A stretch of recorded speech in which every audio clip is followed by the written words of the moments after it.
Muy buenas tardes, buenos días, buenas noches. El momento en que sea donde están escuchando esto es un buen momento porque van a escuchar un nuevo capítulo de Quantum Astronomy, este podcast de astronomía, ciencia, conversación crítica, entre muchas otras cosas que es posible gracias a la gente que crea un montón de Fulgor Lab.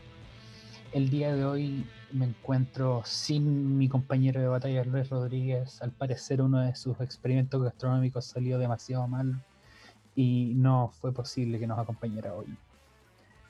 Sin embargo, y para continuar con nuestra exploración de temas astronómicos más allá de nuestra experiencia, contamos hoy con la compañía de una excelente astrónoma, compañera de difusión por redes sociales, en observatorios, en distintas instancias de acercar la astronomía a la ciudadanía. Ella es Andrea Mejías de la UNAV. Andrea, muchas gracias por acompañarnos el día de hoy. No, gracias por la invitación, estoy súper contenta, así que ahí vamos a estar conversando, ¿cierto? Excelente, sí, así es. Justamente esta colaboración la habíamos intentado hacer antes, pero no habíamos podido por limitaciones espaciotemporales. Afortunadamente la pandemia y la tecnología nos han jugado aquí a favor y podemos concertar esta reunión ahora. Andrea, por favor, cuéntanos un poco de una breve introducción de qué es lo que haces, porque eso es lo que justamente vamos a profundizar en este capítulo. Vale.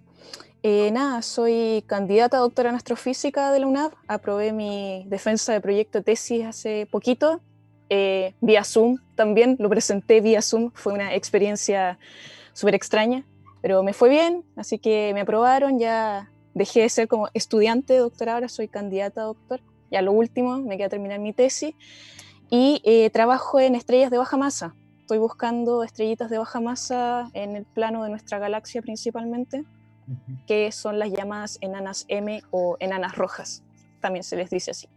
Excelente, muy bien. Vamos a, durante esta sesión de conversación, este episodio del podcast, vamos a hablar de eso, pero también vamos a hablar de la faceta, como les comentaba, de difusión de Andrea, ya que recientemente lanzaste una plataforma de difusión llamada Astrofi, Sí. junto con otras personas. Ya. Así que eso también va a estar tocado dentro de uno de los bloques del podcast. Andrea, antes de pasar a la parte de astronomía, quería preguntarte cómo has sobrevivido en este tiempo de confinamiento. Mira, no ha sido fácil para mí. Hay gente que se ha adaptado quizá un poco mejor. Yo igual al principio yo dije, oh, genial, porque vivo a 2 horas y algo de mi lugar como de la oficina que tenemos en la universidad. Entonces dije como, oh, bacán, me puedo quedar en la casa. De hecho, me traje el computador de la oficina para acá. Es como el computador que uno tiene en la universidad. Me lo traje para trabajar bien, porque al principio estaba como conexión remota, pero el internet se pasa cayendo y BTR no funciona muy bien. Así que mejor fui a buscar el equipo. Pero igual no es lo mismo, porque allá tenía mi espacio, como que las cosas estaban un poquito más en silencio, me cuesta trabajar con mucho ruido. Y en mi casa hay mucho movimiento durante el día, entonces como que modifiqué todo mi horario y ahora estoy trabajando más como en la tarde-noche, así levantándose súper tarde, pero funcionando más nocturno. Ok, Pero adaptándose a poco, ¿no? bien, bien. ¿Tenías algún espacio colaborativo, por ejemplo, en la universidad que echas de menos? O En el que se sea, aprovechara, perdón, la proximidad física, por ejemplo. sí, bueno, igual la oficina que tenemos nosotros en la Andrés Bello, o sea, estamos como todos juntos en la misma oficina. Ujú. Entonces, igual ahora, claro, no es como que conversáramos demasiado, porque cada uno estaba metido en lo suyo, básicamente, pero igual esa compañía es distinta, además los profes estaban mucho más cerca, ahora igual uno depende, cualquier cosita que uno tenga que preguntar, depende del correo, que la disponibilidad del otro a contestar y todo, pero en general al menos mi supervisor contesta bastante rápido. Ha sido curioso, le puedo mandar correo a las 3 de la mañana y me los contesta a las 3:05. Entonces, hasta ahí vamos funcionando bien. Excelente, qué bueno. Y ¿sabes si esta experiencia, por ejemplo, es la misma que han tenido otros de tus compañeros y compañeras de generación o de compañeros de posgrado? ¿Ha Sí, sido más o menos similar? de lo que hemos conversado, sí. Hay varios que, como bueno, el campus donde está el doctorado de astrofísica en la Andrés Bello es el campus Casona en Las Condes. yo vivo en Maipú, entonces hay varios chicos que son extranjeros, la gran mayoría, o sea, hay varios que son extranjeros, y ellos ¿Ah, sí? arriendan cerca de Las Condes. Ya, Entonces, para ellos igual fue complejo porque Las Condes fue una de las primeras comunas en entrar en cuarentena. Y sí, todos los es que cierto. vivían en ese sector se encerraron mucho. Entonces, habían varios que ya estaban chatos con el encierro y que ahora ahora entramos todos. Entonces, Las Condes salió, volvió a entrar, así que son como Ujú. los que han estado más limitados. Yo, Maipú entró recién, así que nosotros teníamos como cierta libertad, pero nosotros igual en cuarentena voluntaria todos estos días, así que encerrados desde Claro. el principio, ¿no? ¿Te suspendieron las actividades de la universidad? ¿Les incentivaron a que no fueran? ¿O cuando las Condes entró en cuarentena les dijeron no, no vengan, no pueden venir? Cuando Las Condes entró en cuarentena, bueno, quizá un poquito antes, no recuerdo si fue justo cuando Las Condes entró en cuarentena, un poquito antes, la Ujú. universidad cerró todos los campus. Bien, Entonces, ni aunque hubiéramos querido ir, digamos, está el campus cerrado, así que es cero posibilidad. Los chicos que todavía tienen cursos que rendir los están haciendo online. Y en verdad los tesistas estamos como trabajando nomás, pues. Así que no es como, no ha es cambiado cierto. mucho eso. Sí, eso es cierto. La vida de tesista es bien particular. Sí, Tienes que manejar, sí, todos tus tiempos a tu ritmo. La independencia es buena por un lado, pero claro que tiene esos problemas. Por ejemplo, a mí me ha costado un montón avanzar siquiera, ni siquiera hablamos de terminar la tesis una vez que se me mm, acabaron los ramos porque necesito mucho una rutina y soy muy malo estableciendo rutinas propias. por dos, Entonces, me pasa lo sí, mismo.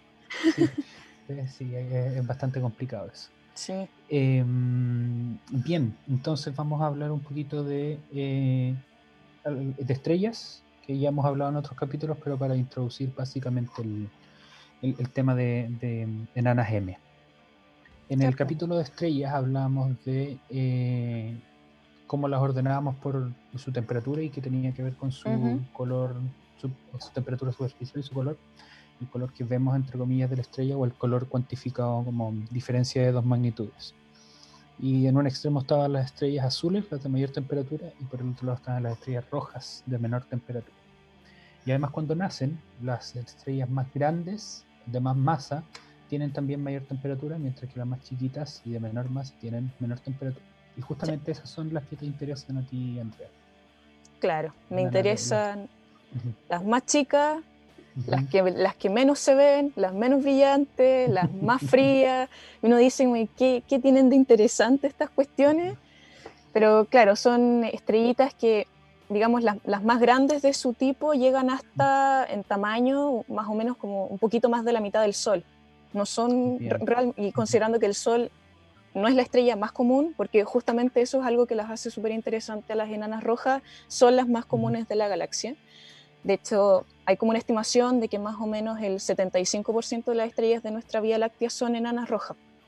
Un montón. Entonces, son hartas. Entonces, estudiar enanas rojas nos ayuda finalmente a entender la galaxia.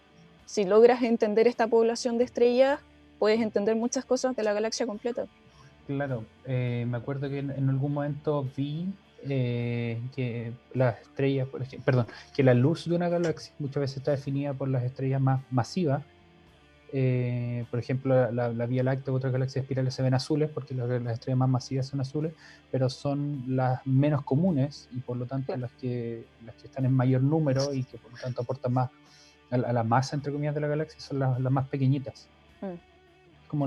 Son como los insectos o las hormigas. Las hormigas son muy Sí, chicas, pero entre todas hacen más que arman la el... masa de todos los seres humanos. Capaz que todos Bueno, los insectos tengan más masa que los esa, mamíferos. esa, de hecho, esa relación que tú mencionabas, y creo que es la relación masa-luminosidad, ¿no?, de las galaxias. Que tú puedes encontrar como una fracción Ujú. entre como el tamaño o la masa de la galaxia y cuánto brilla. Y ahí puedes Sí, como determinar un poquito el tipo de población que predomina. claro, porque qué tan luminosa una estrella no aumenta proporcionalmente con la masa, al Claro. menos dentro de la secuencia principal. Ya, pero en fin, esta secuencia principal de estrellas, que es donde se ubican al nacer, es una Ujú. línea diagonal que cruza este diagrama que hemos mencionado varias veces también en el podcast y que compartimos en Instagram, que es el diagrama color-magnitud. O diagrama HR, dependiendo si se arma con cantidades observadas o cantidades derivadas del espectro. Entonces en la esquina inferior derecha están estas enanas marrones, las más chicas y las que brillan menos y que tienen temperaturas más bajas. ¿Cómo llegaste a Claro. que te interesaran las enanas marrones? Marrones y rojas, porque las Perdón, marrones enanas son rojas, otro perdón. tipo Eso. de objetos. Las confundo un montón, ya, perdón, ya. Sí, no, Enanas pero rojas. pasa mucho. Igual podemos hacer la distinción, pues las enanas marrones no son Sí, estrellas. Las enanas eso rojas sí mismo. son estrellas. Y de hecho, la enana marrón es como el paso intermedio entre el planeta y la estrella, como para Sí. dejarla bien Ujú. clasificada. No, mira, las enanas rojas me interesaron mucho, mucho por el tema de la búsqueda de exoplanetas. Como que me Ya. empecé a meter digamos, cuando estaba terminando el pregrado, típico que te dicen como ya tienes que ver qué es lo que te empieza a gustar, así como qué quieres hacer después y no sé qué. Y siempre me di cuenta que mi camino no era la astrofísica extragaláctica, o sea, todo lo de cosmología y AGN Ujú. y galaxia y todo eso para mí quedó descartado al tiro. Pero yo partí, de hecho, igual fui como probando. En los veranos, Sí. entre los últimos años de carrera, iba al departamento de astronomía y le pedía a algún profe si tenía algo que hacer y, ¿verdad? Partí haciendo como microinvestigaciones y Ujú. partí trabajando en supernova. Ujú. Después me fui a un trabajo relacionado con simulaciones cosmológicas. Ahí me di cuenta que la Ya. extragaláctica no era como... Ujú. Pero ese trabajo, ese proyecto lo encontré súper entretenido, pero me entretenía mucho como en ese plano de microinvestigación, no como para Ujú. quizás hacer una tesis en el tema. Y de hecho todavía hay un par de cositas pendientes con ese trabajo porque salió una publicación y todo, entonces queremos como cerrarlo y de repente igual uno está picoteando eso. Sí, todo sirve, todo sirve. Sí, y, y nada, después estaba en un curso de astrofísica galáctica que tenemos en Ujú. la U, que ahora lo cambiaron porque hubo una innovación curricular en la universidad, ya hay malla nueva para los chicos de astronomía, y la profe que hacía ese curso es la experta en enanas rojas, estrellas de baja masa y todo esto, entonces Ujú. ahí conocí el tema. Y me di cuenta que estas estrellas, que si bien son chicas, son poco brillantes, son frías, Ujú. cuesta observarlas porque como brillan tan poquito necesitamos instrumentos que antes no existían porque se Ujú. observan en infrarrojo. Es como tener lentes de visión nocturnas. Claro. Entonces, después, claro, a pesar de todas esas cosas malas, después me enteré que son las más comunes de la galaxia, que viven para siempre, porque como son tan chiquititas, su Claro. combustible lo consumen súper, súper, súper lento, entonces viven más que la edad del universo. O sea, en estos momentos no conocemos ninguna enana roja que haya muerto. Entonces no tenemos Ujú. idea de cómo evoluciona una enana roja. Y después, claro, son los candidatos, los mejores candidatos para búsquedas de exoplanetas, porque todas estas características ayudan y que con los métodos actuales que tenemos de detección de Ujú. planetas los podamos encontrar más fáciles. Entonces, Excelente. por ahí fue como, lo tiene todo, así como que hice un check de todas las cosas que me gustaban y me quedé con la enana roja. Qué bacán, qué bacán, qué bacán. ¿Y eso fue, perdón, cuando estabas terminando la licenciatura? Sí. Ya. Llevas entonces unos 4 o 5 años trabajando con eso, o menos. O sea, mira, porque de hecho, a ver, yo conocí como el tema el 2017, Ujú. que fue el año que salí Ah, del pregrado. ujú. De hecho, y después en el 2018 entré al doctorado, Ujú. entonces Ah, menos tiempo. menos tiempo, porque igual al principio, Ya. claro, yo quería empezar a investigar al tiro, pero después me di cuenta que, porque el primer año es de ramos, examen de calificación y todas esas cosas de Claro. doctorados, entonces no me dio para investigar y estudiar para el quali todo al mismo tiempo, entonces lo dejamos como en stand-by y después empecé como más de lleno, entonces en rigor llevo como 2 años, un poquito Ya. por ahí. Em, es una de las ramas entonces que se desarrolla en el grupo de astronomía de la UNAV, enanas marrones y enanas de baja, perdón, enanas rojas y otros cuerpos de otras De enanas de baja baja masa. masa. Sí, de hecho, bueno, Ujú. la profe con la que yo partí trabajando en este tema Ujú. está en otra institución ahora, así que ella era como la experta Ujú. del grupo, pero también hay otros profesores que se dedican, pues entonces, claro, yo ahora estoy con otro supervisor porque ella era mi primera supervisora en el proyecto, después pasó algo entre medio y me cambié de proyecto. Así que ahora estoy con otro profe que no lo desarrolla como tema principal, pero sí está metido en el tema, entonces yo como que pude continuar trabajando con enanas rojas, no en el mismo proyecto, pero continúo con el tema al menos principal de la investigación. Bien. Oye, por curiosidad, antes de pasar a otro tema, ¿en qué otros tópicos de astronomía se desarrollan en la UNAP? ¿Que haya grupos de investigación más o menos armados? Mira, déjame darle como la vuelta mental al departamento, voy Sí. paseándome por oficina. A ver, están AGN, que son galaxias con núcleos activos, que es estudiar como, no sé si estudian como no es mi tema, como que me pongo al tiro al parche, no tengo idea qué es lo que hacen como en profundidad, pero por ejemplo he escuchado de varios trabajos que buscan espectros de estas galaxias que tengan agujeros negros supermasivos en el centro y estudian ciertas líneas del espectro, o al final son ciertos átomos que se encuentran en el medio, alrededor de estos núcleos superactivos, de estos agujeros negros supermasivos. Tenemos otra profesora que trabaja en morfología de galaxias y trabaja principalmente en cúmulos de galaxias. Después hay harto trabajo en lentes gravitacionales, que ahí hay un profe que se dedica fuerte a los lentes gravitacionales, hay supernovas, hay harto trabajo de cúmulos globulares también, atmósferas estelares. Déjame seguir dando la vuelta, llego a discos protoplanetarios y la otra profe de simulaciones cosmológicas y más extragaláctica como teórica, que es lo que también probé por ahí en un momento. Bien variado.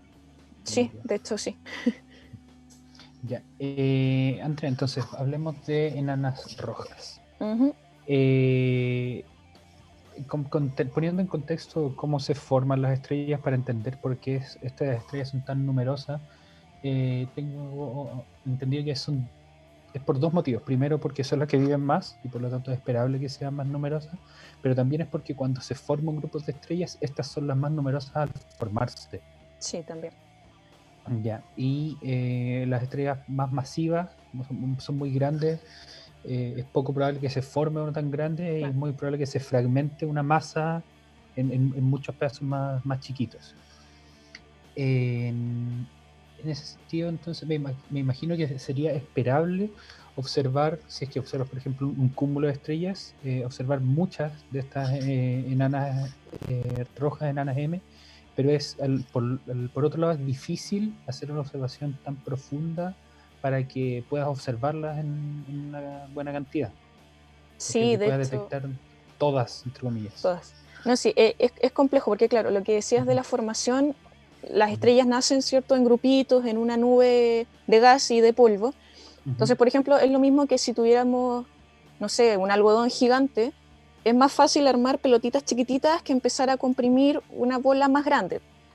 Y eso es lo que pasa, claro, que cuando se empieza a fragmentar esta nube, cuando se forman como sobredensidades en las distintas partes de la nube, los pedacitos más chiquititos, digamos, se forman más rápido y se forman en mayor cantidad. O sea, no sé si más rápido, pero más fácil y en mayor cantidad. Entonces, claro, eso produce que en un cúmulo, por ejemplo, se esperaría tener una mayor cantidad de enanas rojas o de estrellas de baja masa, pero también se forman estas estrellas mucho más masivas que son mucho más brillantes, entonces es súper difícil como evitar el brillo de estas estrellas tan grandes y poder observar las otras compañeras más chiquititas. Y además tenemos la dificultad extra, lo que mencionabas tú, de necesitar otro tipo de instrumentos para observar Sí. las enanas marrones, que serían las infrarrojos.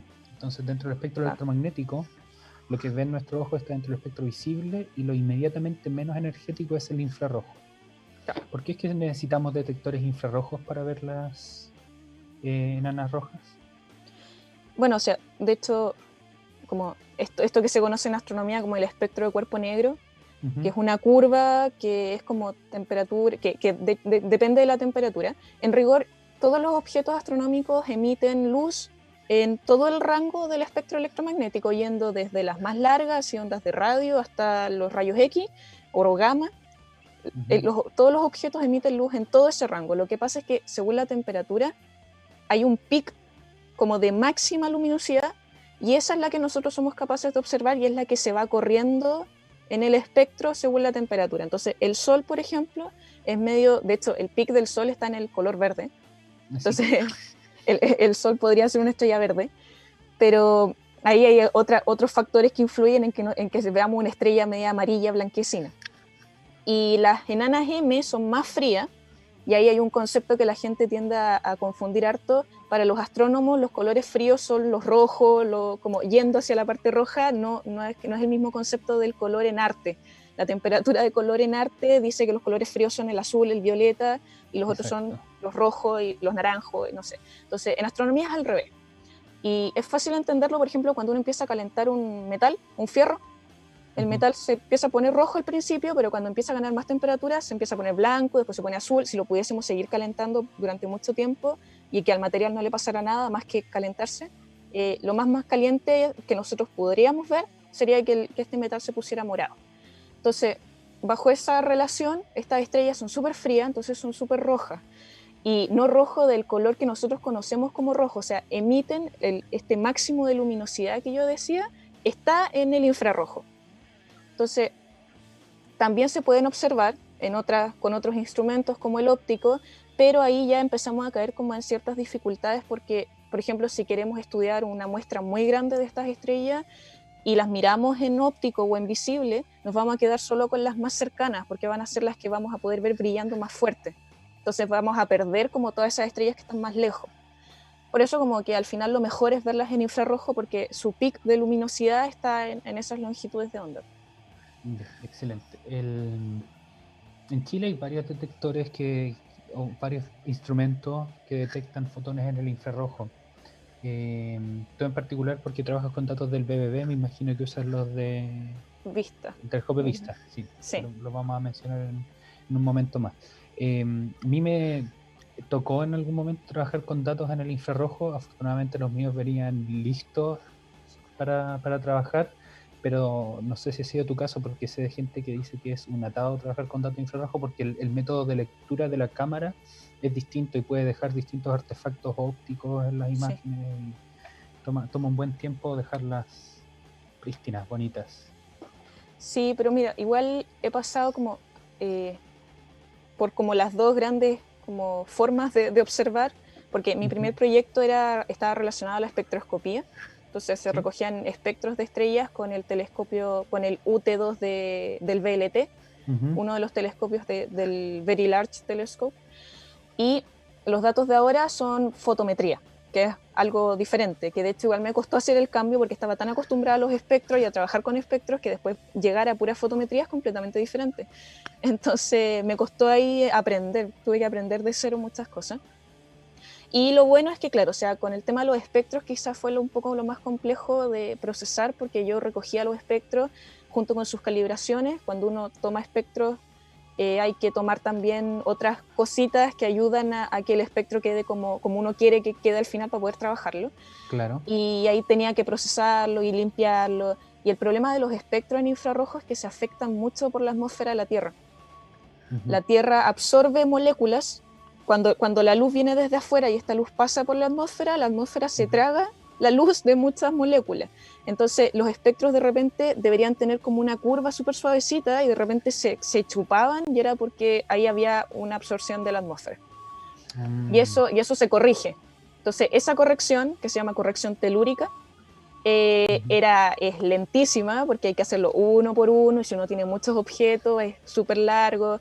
Hay programas que lo hacen, hay códigos que lo hacen, pero hay que hacerlo con cuidado porque no todas las estrellas se corrigen igual, entonces era todo un proceso. Ahora la fotometría, claro, yo tengo la tabla con la fotometría en las distintas bandas de BBB y es trabajar con esos números directamente, entonces es distinto. Pero acá igual tengo que tener cuidado porque estoy en una parte de la galaxia que igual tiene bastante polvo, extinción, que se conoce en astronomía, entonces hay regiones donde puedo decir así vulgarmente, acá no hay extinción, pero en otras tengo que tener cuidado y corregir por ese factor. Entonces, las dos cosas tienen problemas, digamos, que hay que ir solucionando para poder tener los datos como lo más limpios posible. Es como ver a través de neblina. Sí. Más o menos. Sí. Ver a través de humo de incendio. Bueno, el humo de incendio es una analogía un poco mejor porque eso también enrojece la luz. Claro. Es algo similar a lo que pasa con el sol cuando está muy bajo en el horizonte, pero ampliado increíblemente. Mucho.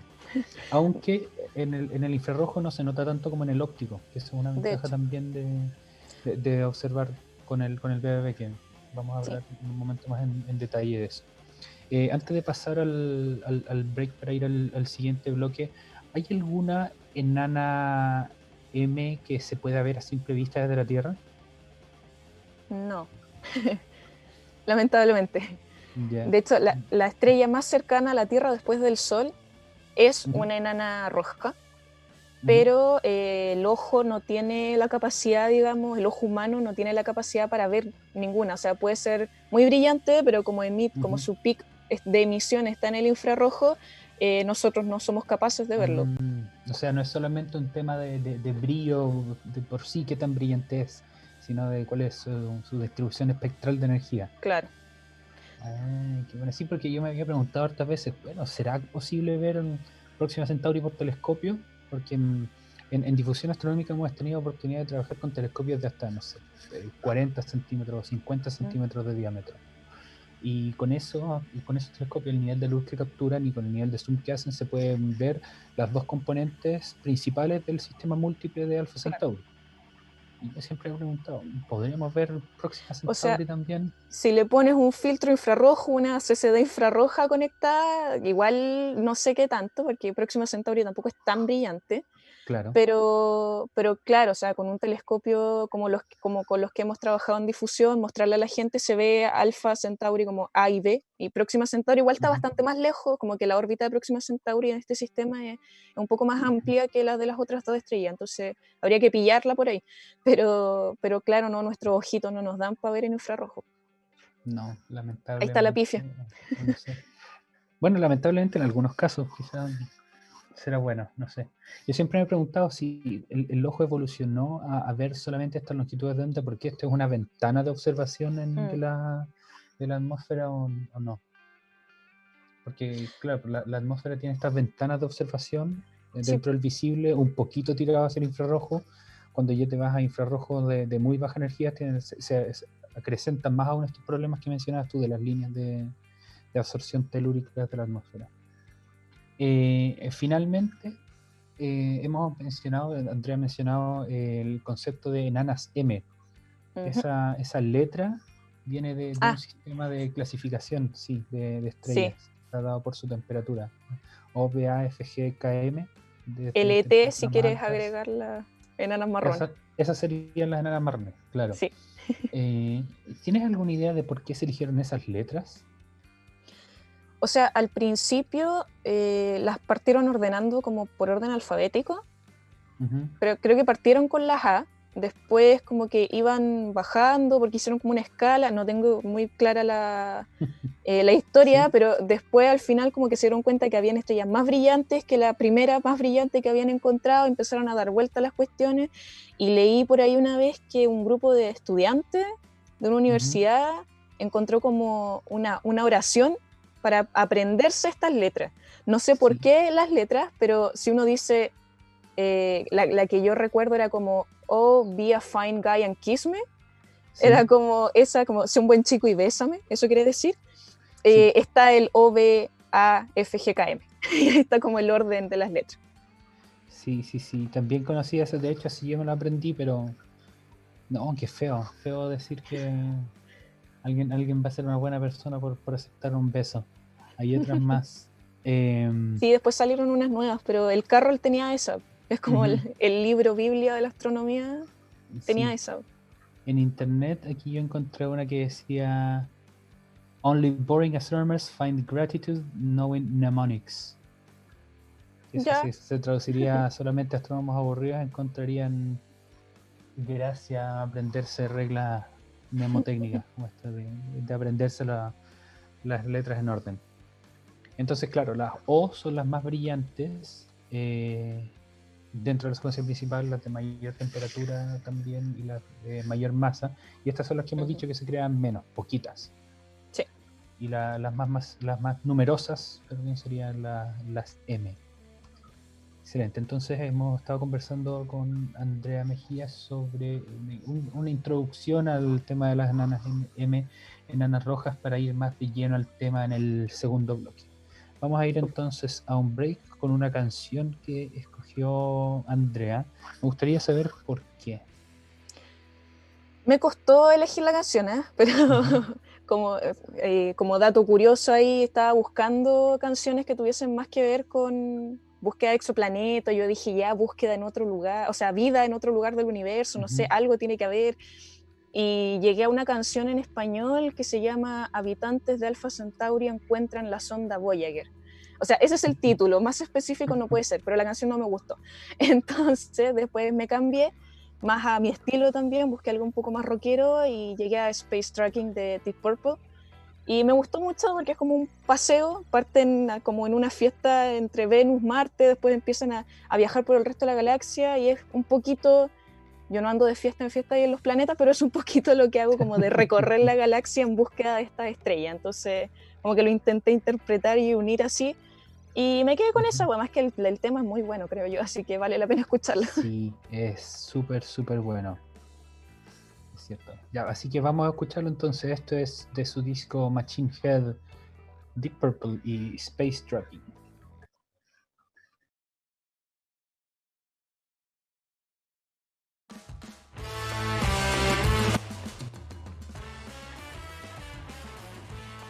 Volvemos entonces a Quantum Astronomy en este episodio especial donde hablaremos de enanas rojas. Nunca más me voy a enredar y decir enanas marrones. Estamos con Andrea Mejías, candidata doctora de la UNAV. Oye, Andrea, antes de conocerte a ti nunca había conocido a alguien con apellido Mejías, solamente apellido Mejía. Sí, Me imagino pasa que harto. te deben confundir mucho por eso. Te deben Sí, confundir tu no, apellido mucho por eso. me quitan la S y no le ponen el tilde de la I. Entonces, pero me pasa harto. Hay un tema que vamos a comenzar a desarrollar en este bloque, que es el de las observaciones. Entonces hemos hablado que las enanas rojas, ya, Pasó, las enanas pasó. rojas, sí, 2 puntos menos. son, sí, me voy a exiliar del programa, no soy digno. Bueno, las enanas rojas son difíciles de observar por su bajo brillo y su perfil de emisión, por lo que es imperativo observarlas con instrumentos infrarrojos y además me imagino con telescopios grandes, Sí. como es usual en el caso de la astronomía. Es mejor tener un telescopio más grande. En estos casos se puede hacer más necesario un espejo bastante grande.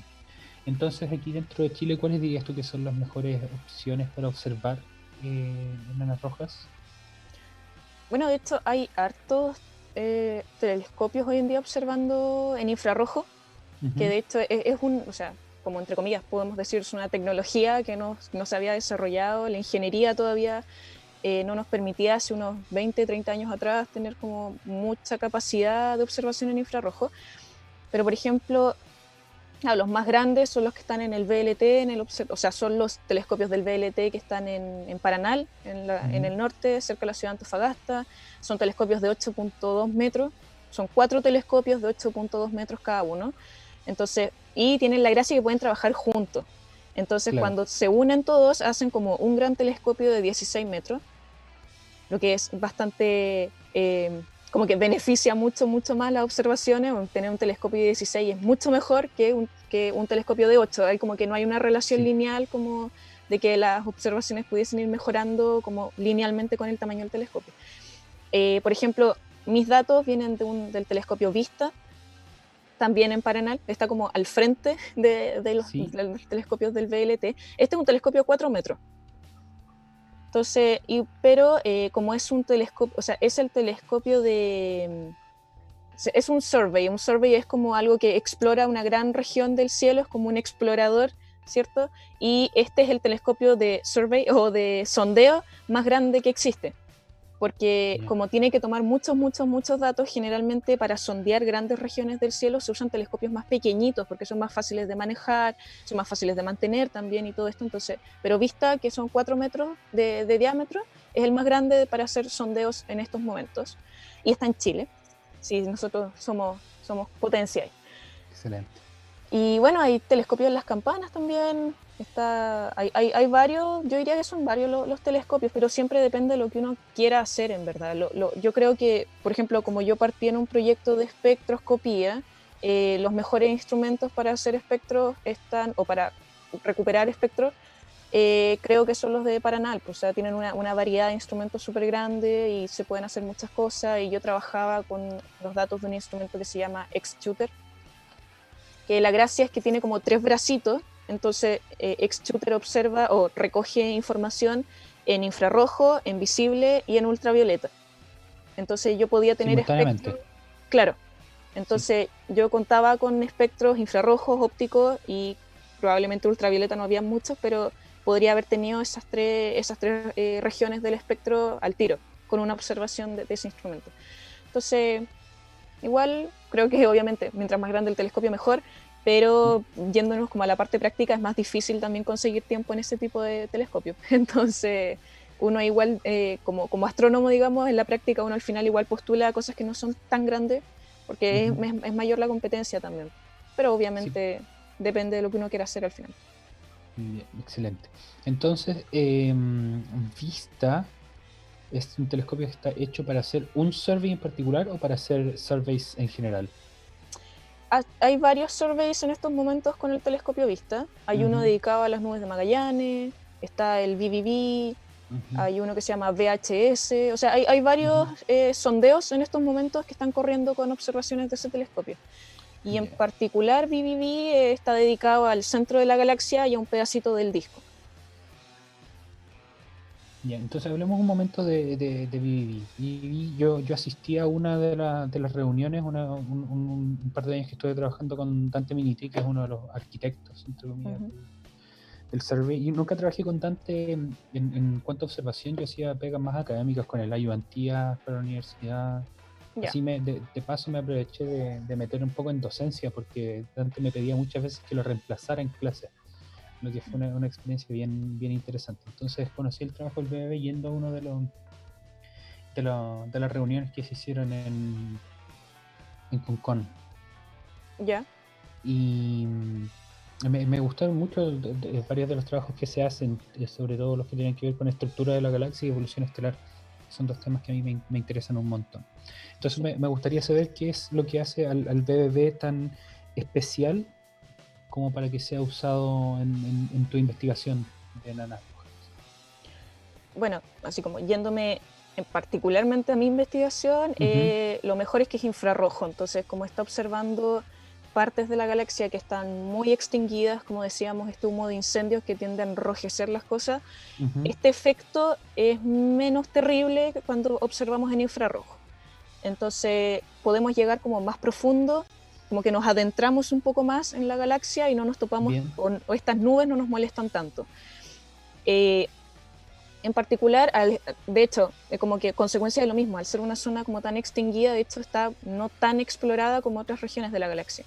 Entonces yo estoy haciendo en estos momentos una especie de censo de las enanas M en estas partes del disco que están como cerquita al plano. Y ahora en estos momentos, no sé si me voy a meter en el bulbo realmente, pero por ahora estoy sondeando el disco. Y me di cuenta que la gran mayoría de los trabajos que buscaban en enanas M están más tiradas a otras partes de la galaxia.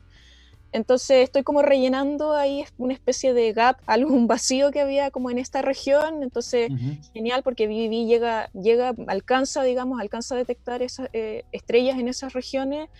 Y ahora, por ejemplo, VVV está separado como en cuadritos, como que son mini secciones del cielo que se llaman tiles para VVV, que tienen una cantidad de grados cuadrados, ¿cierto? Cada uno. Y por ejemplo, yo empecé a hacer mis pruebas como para empezar a clasificar bien estas estrellas en uno de esos cuadritos para ver cómo funcionaba. Y por ejemplo, en un único cuadrito encontré 500 enanas M, así como primera selección. Si nos detenemos un momento aquí, un cuadrito del BBB es de un grado cuadrado, un poco más.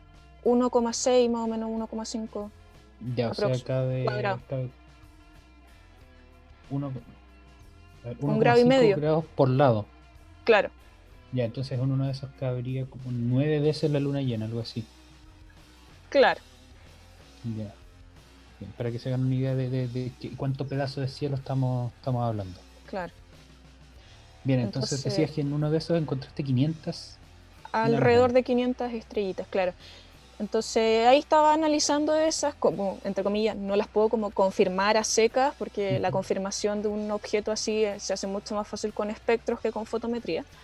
Pero Claro. hay distintas técnicas para estudiar estas cosas y en particular yo lo que estoy haciendo es como graficar la fotometría en distintas bandas en función de la longitud de onda. Eso es lo que se conoce como distribución de energía espectral, Ujú. y uno puede fitear modelos, y los modelos a uno le dicen a qué se parece más esta curva. Entonces hasta el momento he tenido buenos resultados, la gran mayoría de mis candidatos terminan pareciéndose a enanas M, no voy a decir que lo son, pero que se parecen bastante, Hay una alta así probabilidad que que lo sean. sí, así que Excelente. en eso estoy. Bueno, en total BBB observa 520 grados cuadrados, claro, 520 grados cuadrados en el cielo. Ujú.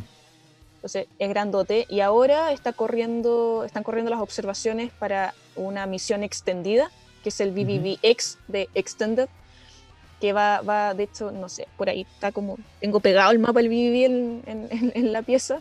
Sí, Eh, ahí lo alcanzo a ver. Sí. sí, por ahí está. Entonces, alargaron un poco más la región del disco, digamos, cubrieron más pedazos de disco, Ujú. enancharon lo que observaban en el bulbo, y Ujú. se fueron, también agarraron una zona que estaba después del bulbo, que antes no se había observado. Ya. Entonces, estamos cubriendo una parte importante de la galaxia, porque igual en el disco, en el plano, hay harta formación estelar. Es importante también porque podemos observar regiones que están relativamente cerca a nosotros, lo que es bueno para como mi segunda parte del proyecto, que es buscar planetas. Entonces, idealmente, o sea, lo mejor es encontrar planetas en sistemas cercanos, porque son más fáciles de estudiar, y en una de esas, quién sabe, hay un viaje interestelar, nos podemos ir para allá. Pero no, o sea, de hecho, para mi investigación es eso, o sea, estamos estudiando una región de la galaxia que no se había explorado tanto Ujú. anteriormente. BBB es más potente que otros surveys que habían observado la galaxia completa, como por ejemplo TUMAS, que es el Two Micron All Sky Survey. BBB llega más profundo, entonces puede detectar objetos que son más débiles todavía. Y de ahí, de hecho, en mi muestra van a salir varias enanas marrones, porque los colores son un poco parecidos. Entonces, igual voy a encontrar por ahí un par de enanas marrones, o espero encontrar un par de enanas marrones. Ujú. Y lo otro bacán es que la búsqueda de exoplanetas la puedo hacer con los mismos datos de BBB, porque hay una banda de BBB que captura imágenes en varias épocas, o captura varias imágenes de la misma, de todos estos cuadraditos de las mismas regiones del cielo, lo que Ujú. se conoce como fotometría multiépoca. Y lo que yo quiero hacer para encontrar planetas es usar el método de los tránsitos, que es como cuando el planeta eclipsa su estrella y pasa por delante. Entonces, como tengo la foto en varios instantes de tiempo, puedo ver como el comportamiento del brillo de la estrella en función del tiempo, que es como la curva de luz. Y si en algún Excelente. momento la luz de la estrella se chupa o se baja, digamos, disminuye, puede ser porque un planeta pasó por delante y entonces nos tapó un pedazo de la estrella, y por eso la vemos menos brillante. Entonces, Ujú. BBB tiene harto también, hartas más cosas que lo hacen un buen survey, pero en particular para mi estrella son como esas las cosas más bacanas. Sí, excelente. Bueno, como decías tú, pues hay gente que trabaja con enanas marrones también en BBB. Yo me Sí. acuerdo que esa vez que fui a la reunión había gente que hablaba hasta de cuásares que aparecían en el BBB, También hay que objetos son, extragalácticos por ahí. sí, objetos extragalácticos que pueden aparecer, Mm. así que sí, de verdad es súper súper interesante. Y el hecho de querer estudiar el bulbo de la galaxia, que es la región central, es solamente posible hacer desde acá, desde Chile, que se ve De desde el hecho, hemisferio sur. sí, Nos tocó el premiado también por eso aquí en esta parte del mundo. tenemos suerte. Sí, es verdad. Una pregunta más técnica sobre tu trabajo. ¿Cómo seleccionas las estrellas que son candidatas a ser enanas M desde las imágenes? Claro, o sea, tengo la tabla con los valores, son puros números al final, como que las estrellas que yo hago son, como que veo una tabla con infinitos números. Claro. Y claro, BBB, bueno, yo ahora estoy con los datos de esta parte extendida, que mencionaba, Ujú. que tiene fotometría en 3 bandas. Las 3 son infrarrojas, pero son como 3 pedazos del espectro infrarrojo distintos, que se llaman JHK. Ujú.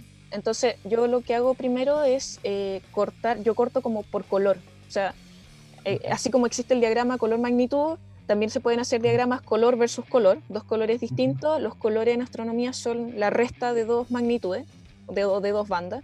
Ujú. Entonces yo hago J menos H, H menos K, por ejemplo, y el otro que me queda J menos K. Y me fijé en los colores que tenía una muestra de nanas M que fuese confirmada por espectroscopía. Bien, Entonces busqué una muestra de nanas M espectroscópicamente confirmada, llamémoslo así, y busqué los colores de esa estrella.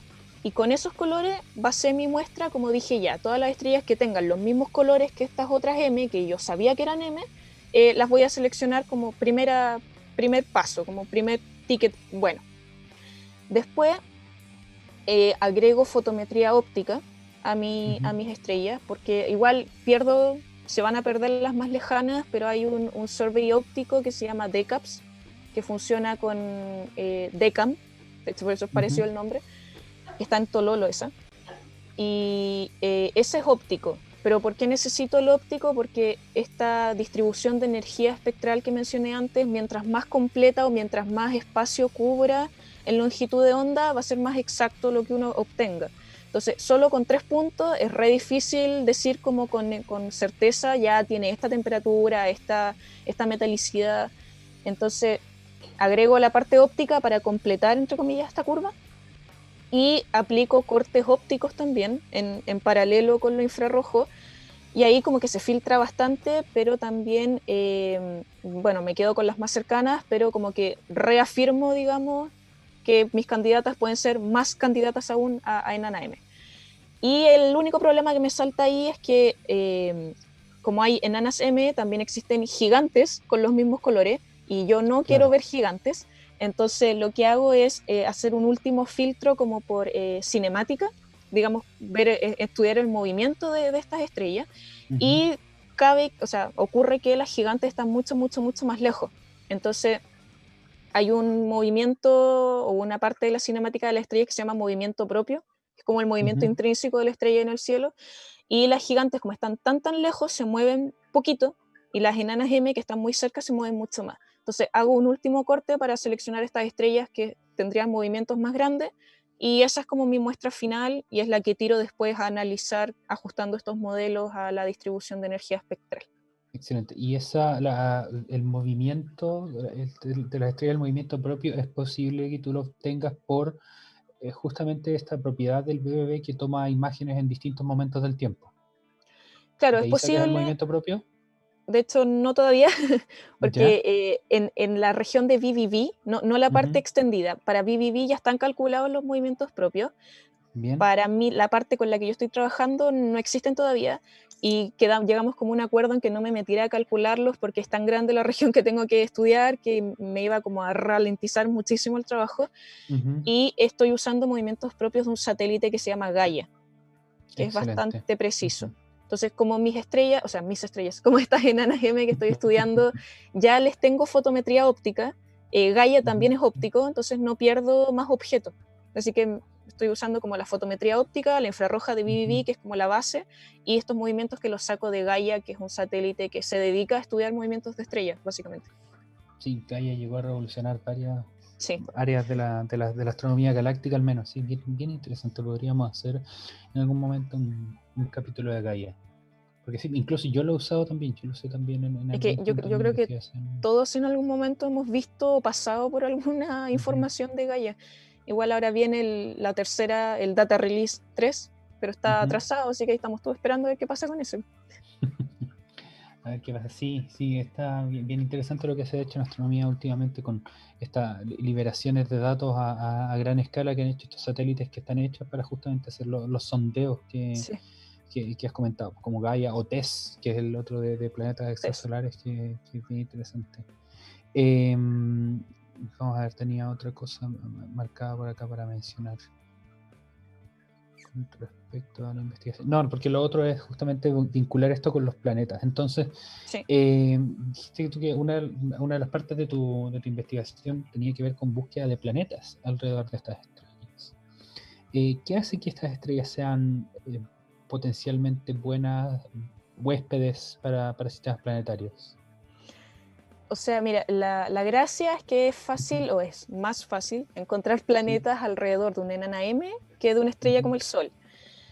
Los ¿Ya? métodos o sea, claro, como la tecnología que tenemos hoy en día nos permite buscar planetas con ciertos métodos. Los más populares son el de velocidades radiales y el de tránsito. El de tránsito es el que ha obtenido la mayor cantidad de descubrimientos. Lo siguen las velocidades radiales, que es estudiar cómo baila la estrella por el efecto gravitacional del Sí. planeta. Después pues, hay otros métodos como imagen directa, que es literalmente sacarle la foto a la estrella junto al planeta, lo que es súper difícil, porque los planetas brillan muy, muy poquito, las estrellas brillan demasiado, entonces como que se come la luz del planeta. Y hay otro método, por ejemplo, el de microlentes, que es como cuando pasa un objeto entre medio de lo que queremos observar y nosotros, esta luz se deflecta, ¿cierto? Por relatividad, Sí. y este cambio en el camino de la luz produce magnificaciones, distintas cosas, entonces eso también se puede usar para encontrar planetas. Pero el de los tránsitos es el mejor hasta el momento, el que ha resultado mejor. ¿Y por qué funciona mejor en enanas M? Porque la estrella de por sí es pequeña y brilla poquito.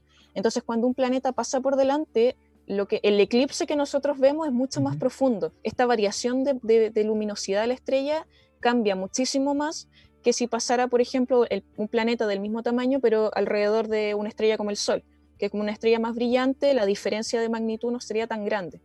Entonces, ahí en ese caso necesitamos instrumentos mucho más precisos para que detecten este cambio, porque todas estas luminosidades se miden con un cierto margen de error. Y a Claro. veces pasa que lo que baja en brillo es más chico que el margen de error y en verdad es como que prácticamente no hubiera nada. Pero alrededor de las enanas rojas esto funciona bastante bien. Y otra cosa es que, por ejemplo, es súper importante cuando uno está metido como en esto de los exoplanetas, se habla mucho de la zona habitable de las estrellas, que es la región, o sea, es una distancia, un rango de distancias en donde el planeta que se pueda encontrar ahí, la gracia es que puede tener agua líquida en la superficie. Esa es como nuestra clasificación de algo habitable, que pueda tener agua líquida.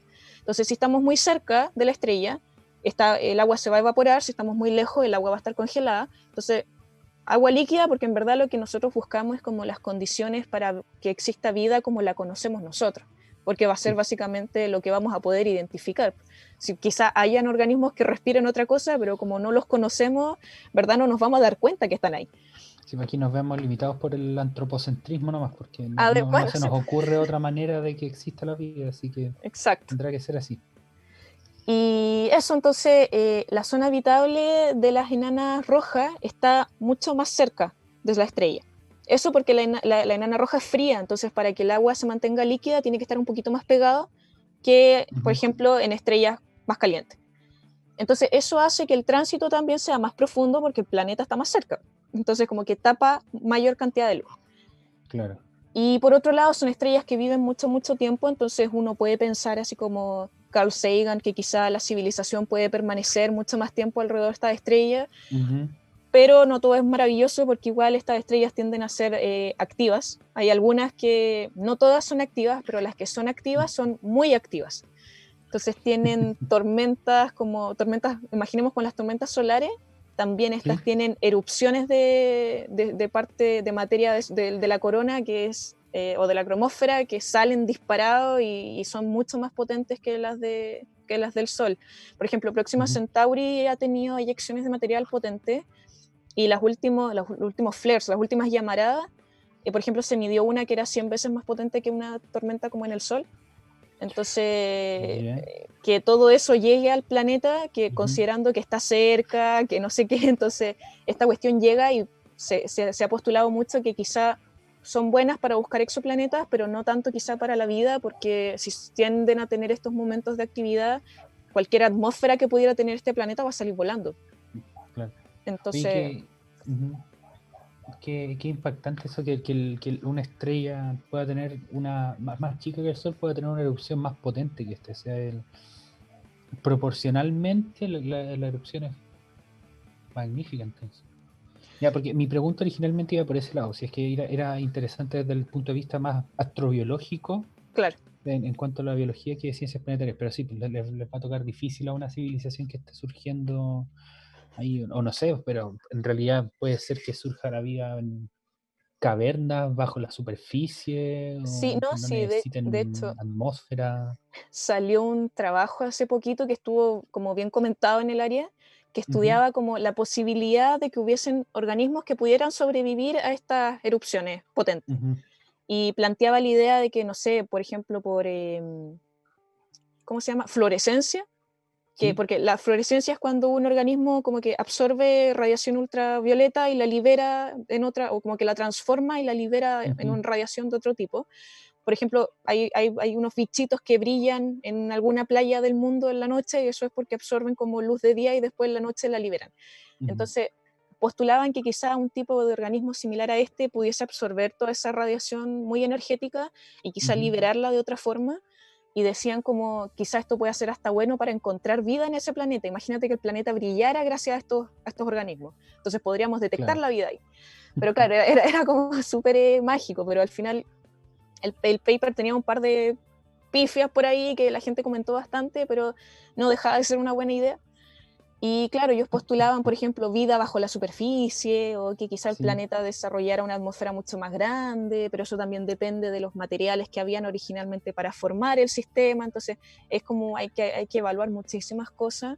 Y de hecho, al final de mi proyecto, yo espero buscar algunas trazas de quizá emisiones fuertes en estas estrellas para, como justamente por la importancia como astrobiológica de esto mismo.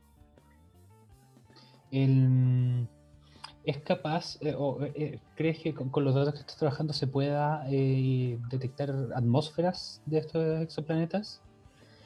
Eh, con BBB no sé, yo creo que es difícil, porque ahora recién como que empezó a potenciarse ¿cómo se llama? Como que hacen espectros de la atmósfera de los planetas, de los En la espectroscopía exoplanetas. de transmisión. Eso mismo. Ujú. Entonces, ahora yo creo que va a ser mucho más fácil partir por ahí, porque con fotometría intentar meterse en la atmósfera de algo que, o sea, ya es difícil como estudiar la atmósfera de una estrella solo con fotometría, de un planeta, yo creo que va a ser mucho más difícil. Ujú. Pero la espectroscopía de transmisión, gracias por darme Sí, el torpeo ahí, sí. eso está empezando, se están haciendo nuevos instrumentos un poco Ujú, más sensibles, entonces ahí yo creo que va por ahí, por ese lado va ujú. como el éxito de esta cuestión. Bueno, de hecho eso es fotometría. Se hace fotometría en varias bandas y se estudia si es que el radio del planeta dado por el método de los tránsitos te cambia. Ah, Entonces, si perfecto. tienes radio más grande en alguna banda, quiere decir que tiene una atmósfera notoria que se está absorbiendo Claro, más la información de esa banda y que es transparente para las otras. buenísimo. Le pusieron espectroscopía porque al final es espectroscopía de muy baja resolución, como lo que haces Ah, tú con vale, el vale. modelo cuando le ajustas Sí, el SI a la estrella ya confirmada. qué bacán. Sí, sí, es muy bacán. La última cosa para cerrar este bloque.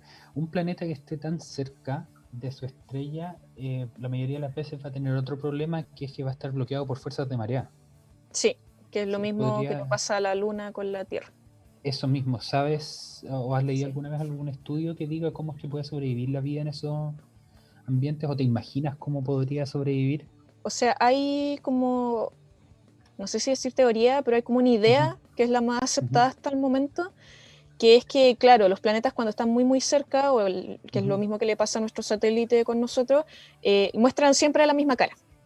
exacto. Entonces, no es que la luna nos rote, ¿eh? La luna sí rota, pero nos muestra siempre la misma cara. Lo mismo le pasa a los planetas que están demasiado cerca de su estrella. Entonces, habría una cara del planeta que estaría siempre de día, expuesto a toda la radiación de la estrella, y la otra cara siempre de noche, con muy bajas temperaturas. Entonces, por un lado estaríamos todos quemados, por el otro lado estaríamos todos congelados. Claro. Entonces, ¿cómo pudiese haber vida ahí? Se postuló que quizá como entre medio de esta, entre medio de las dos caras, como en el ecuador, podemos decir, o en Ujú. el meridiano cero, depende de cómo estemos orientando el planeta, pudiese haber como un anillo de vida. Como que justo ahí en medio Ya. Ujú. pudiesen estar como las condiciones, pero sería un espacio súper estrecho, pero Claro. que ahí pudiesen estar las condiciones para tener, por ejemplo, agua líquida o no sé qué. Y había una ilustración súper bonita por ahí que salió un planeta como rojo por un lado, negro por el otro, y al medio tenía una franja verde, así como con Sí, arbolitos. quiero buscar. Sí, no, sí, era bien bonita. Pero esa es como la idea de la que yo más he escuchado. Ujú. No sé si últimamente se habrá pensado otra cosa como para poder sobrevivir o tener vida o intentar tener condiciones amigables para la vida con un planeta que esté trabado por estas fuerzas de marea. Ujú. Esa línea se llama el Terminator en inglés, donde comienza la noche y empieza el día. Claro, Así lo voy a buscar. Si es que lo encuentro, lo voy a poner en el Instagram de Quantum Astronomy.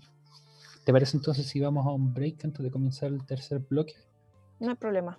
Entonces ahora vamos a ir, dado que hemos estado hablando de estos planetillas, vamos a ir con una canción con título de Planetas. Este es del proyecto de una multiinstrumentalista. El proyecto se llama White Crown y la canción se llama New Planet Earth, el nuevo planeta Tierra. Vamos a escucharlo, que lo disfruten.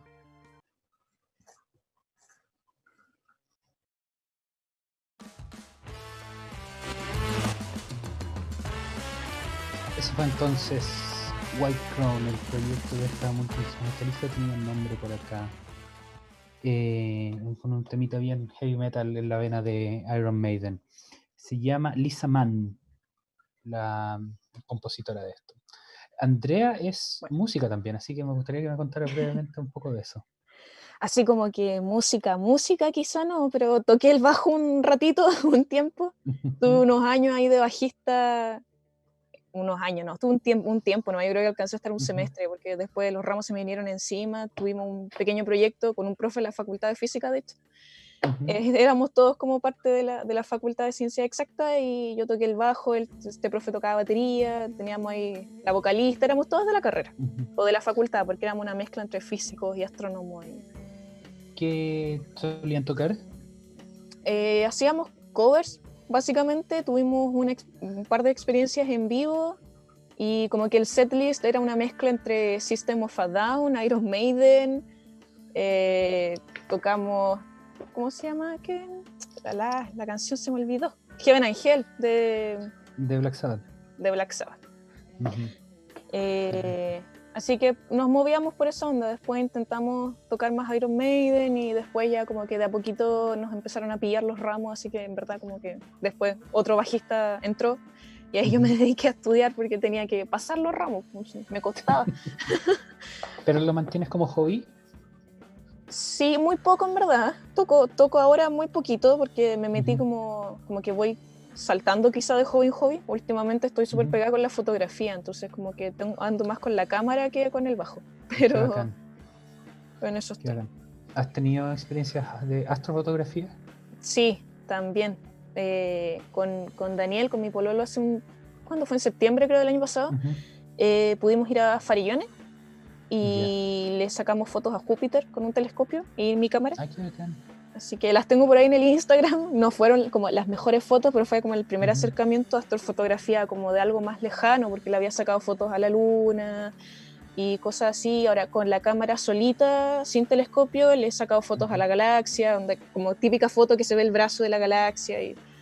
Ujú. Y eso tomé fotos para para uno de los eclipses lunares que hubo también, así que me entretiene bastante. Hay que seguir Súper. aprendiendo porque es difícil. Es cierto. Andrea, hay dos cosas que me gustaría mencionar antes de que cerremos este programa. La primera es este nuevo proyecto que tienes de Astrophi. Sí. ¿Cómo nace y de dónde nace? Mira, hace rato, bueno, yo hago divulgación científica como en paralelo a la carrera, como desde el 2015 más o menos.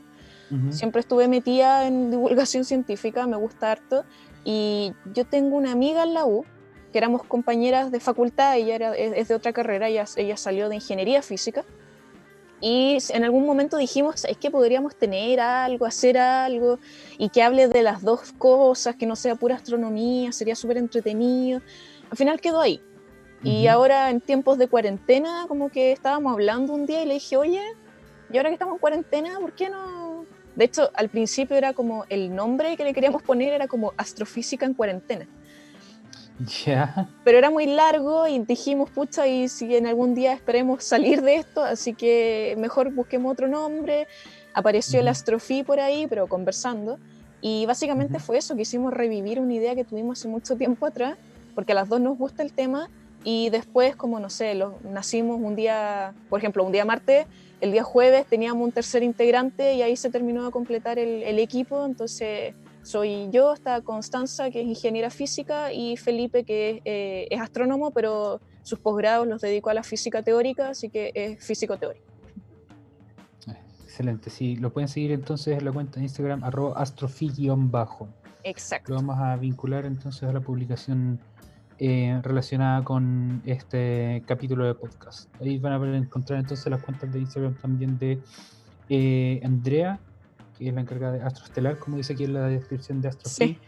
Sí. Felipe era sí, Felipe. de alta energía, y en materia condensada está Constanza Farías. Exacto. Son entonces los tres participantes de este proyecto. Así que lo lanzaron hace poco, hace un par de meses. Lo lanzamos hace poquito, hemos intentado participar bastante, como que nos dividíamos, como ya tal día te toca a ti, porque como que cada uno tiene su tema. Entonces yo soy como la que sube los posts relacionados a la astronomía y cualquier cosa que vaya ocurriendo. La Connie subió por ahí algo relacionado a computadores cuánticos, cosas que obviamente nosotros no manejamos tanto, pero que ella sí. Entonces ahí podemos ir respondiendo y abarcando, cubriendo áreas, muchas más áreas que solo hablar de astronomía, por ejemplo. Entonces, que igual es entretenido porque también lo vimos por el lado de que es verdad que la astronomía como que llega fácil a la gente porque uno pone una foto bonita, no sé, de una nebulosa, y la gente engancha al tiro. Sí. Pero como que intentar usar esa plataforma para poder meter las otras ciencias físicas también, porque igual es importante hablar de otras cosas y educar a la gente en todas estas cosas que son ajenas a, mira, el nombre del planeta, que la constelación, que no sé qué, porque hay un mundo mucho más grande ahí relacionado a la astrofísica y eso es como lo que queremos intentar transmitir. Hemos estado haciendo en vivos también en Instagram. Ayer, de hecho, tuvimos un en vivo que salió muy bonito porque Felipe invitó a su profesora de física de la enseñanza media a conversar. Así que estuvimos hablando sobre educación y cómo educa, o digamos, cuál es su modelo de educación, cuál es el que a ella le gusta, cómo ella hace docencia, y salieron, la verdad, reflexiones muy buenas. Tuvimos muy buenos comentarios en el live, así que ahora los en vivos quedan guardados en YouTube, subimos el video luego a YouTube, y el audio lo estamos subiendo como podcast a Spotify. Así que si uno se pierde el en vivo, queda todo respaldado ahí en las otras redes sociales. ¿En Spotify se llaman Astrofi también? Astrofi, sin el guión bajo, Astrofi solamente. Excelente. Ya, y en YouTube igual. Entonces, que tenga curiosidad por explorar más de estos podcasts de astronomía pueda hacerlo. El último post que tienen es uno bien particular que me gustaría que lo repasáramos rapidito, porque es de esta maravillosa noticia del universo paralelo, que al final fue puro humo, no sabemos de dónde salió y varios medios lo copiaron sin verificarlo y no pasa nada.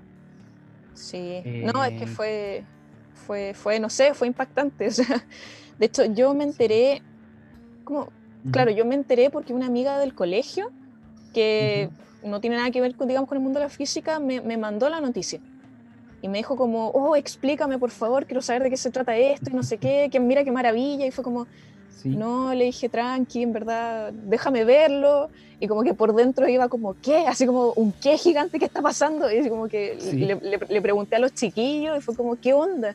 Y me decían como, no, esto es imposible. Y yo dije, no, si no me la creo, pero es que, ¿qué está pasando? Porque, de hecho, la noticia que me mandaron fue la de Publimetro, que decía que se confirmaba la existencia. Porque creo que, por último, T13.cl dijo que había una hipótesis. Entonces, si me hubieran mandado la de Canal 13 quizá habría sido distinto, pero creo que hasta salió en la tele. Entonces fue... Lo más probable, sí. Creo que salió en la tele, entonces fue como, ¿no? ¿Qué está pasando acá? Y claro, me puse a buscar la noticia, llegué al artículo científico, al paper del trabajo. En ninguna parte en ese paper decía ni la palabra universo ni la palabra paralelo, así que completamente descartado, pero al final fue un mal copy-paste de una traducción. Y pasó lo que pasó.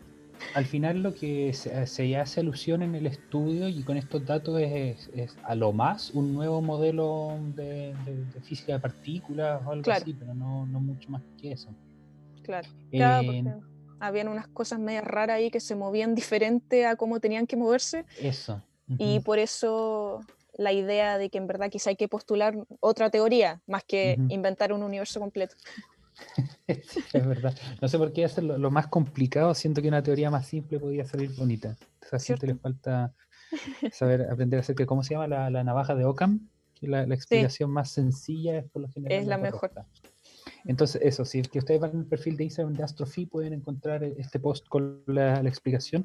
También en nuestro perfil de Instagram, Quantum Astronomy Podcast, pueden encontrar el vínculo a un documento que preparó Luis, que él es el experto en física a ese nivel de este podcast, Sí. donde está explicado de manera bastante más profunda y extensa también, con todas las referencias de rigor, al igual que eso.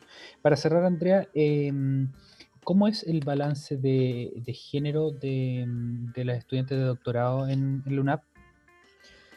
Es curioso porque somos el doctorado que tiene más mujeres. Digamos, la proporción mujer, Ujú, estudiante hombre, ujú. somos el doctorado que tiene esa proporción más alta. Dentro de la Somos, UNAP, o sea, como a nivel doctorados, así sí, como sí. por la cantidad de alumnos que somos, si uno se Ujú, calcula la proporción entre hombres y mujeres, nosotros somos el doctorado que tiene más mujeres. ya. Y somos varias, de hecho ahora no somos tantos estudiantes, no es como que seamos 50 alumnos de doctorado, somos Ujú, alrededor de 15, pero es un doctorado que no nació hace mucho tiempo tampoco, entonces igual es como una cantidad grande de alumnos considerando ujú, el tiempo que lleva el programa. Pero como siempre, o sea, la ciencia todavía está débil, digamos, todavía hay pocas mujeres o menos de las que uno quisiera haciendo ciencia, ujú. haciendo astronomía, física. Lo he visto desde siempre, pues en el pregrado siempre eran más hombres que mujeres. Yo fui la Claro. única mujer de mi generación que se tituló, entonces Wow. siempre ha sido parecido. Ujú, Pero al menos en la UNAP yo lo veo, está un poco más parejo en el doctorado porque somos hartas mujeres y también por el ujú. claustro de profesores que tiene harta presencia femenina. Entonces, está como bien equilibrado, Qué me gusta bien. bastante el ambiente que tienen. Sí, me imagino que es súper importante eso de tener hartos referentes, bueno, referente Sí, femenino en ese caso, sí. em, para seguir motivando la presencia de mujeres y también motivarlas a terminar, pues, porque eso que dices tú que fuiste la única que se tituló, también Sí, pues. es interesante. En mi generación que nos titulamos el 2014 también pasó, que una sola mujer terminó la carrera, Bueno, y pasa la que Dani Fernández. mira, Ujú, saludos para ella. Y pasa también es que estas carreras tienen mucha deserción, entonces ya es difícil que todos los cabros que entran terminen, y es más difícil aún que de esos cabros que se mantuvieron hayan mujeres. sí, es verdad. Entonces, como es Ujú, doblemente complejo. eso. Entonces, si es que ustedes están en búsqueda de motivación, ahí pueden ir justamente al perfil de Astrophi, donde tienen esta excelente referente que es Andrea, con quien compartimos el capítulo de hoy. Muchas gracias por aceptar la invitación, por iluminarnos con el conocimiento, tu agrado a la hora de responder. No, gracias a ustedes, lo pasé súper bien. Ujú, Así súper. que yo feliz. Excelente. Vamos entonces a cerrar con un temita de rock un poco oculto, oscuro, pagano. Esta canción es de un grupo que se llama Wukan y se llama Father Storm, Padre de las Tormentas. Muchas gracias. Recuerden seguir a Quantum Astronomy Podcast en Y Instagram, Astrofit. también a Fulgor Lab y Astrofit, exactamente. Cuídense, que estén muy bien y hasta la próxima. Chao. Chao, chao.